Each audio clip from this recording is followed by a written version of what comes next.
So we spoke about golfing terminology. Well, you've got two grips really. You've got your grip, okay, the way you grip the club, and you've got the grip.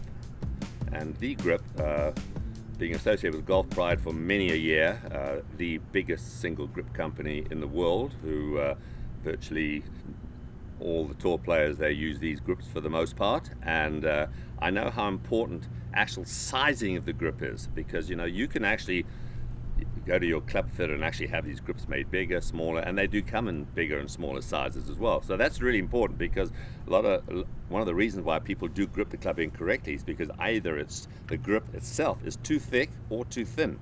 So people grab it here because they don't want to lose control of it. So very important to actually have that grip size correct. And you can see my baby finger here, my pinky is just slightly separated from my palm here, and that's about what you want to look at. If my nails are digging in, it's too small. If there's a huge gap there, it's too big. So I say, spending a lot of time with Golf Pride, I mean, it's amazing how all the R&D they put into grips, material wise, depending on the climate you're in, etc., and feel wise. I mean, it's getting a good feel on the club. So you've got to have your hands positioned correctly, but that definitely helps with a good grip.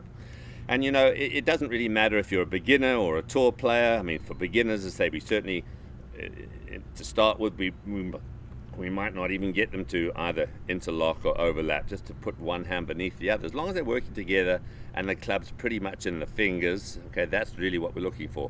A lot of people who played baseball or t-ball or softball or something in their younger years, I mean, this feels very comfortable to them to start with. And there have been a few tour players over the years who've used this grip, but it's very acceptable as long as the hands stay together. So for kids starting off, I would suggest, as they call it, the baseball grip, or the two-handed grip. Very, very acceptable, and then they can then work towards maybe gripping it in a slightly different fashion, either overlapping or interlocking.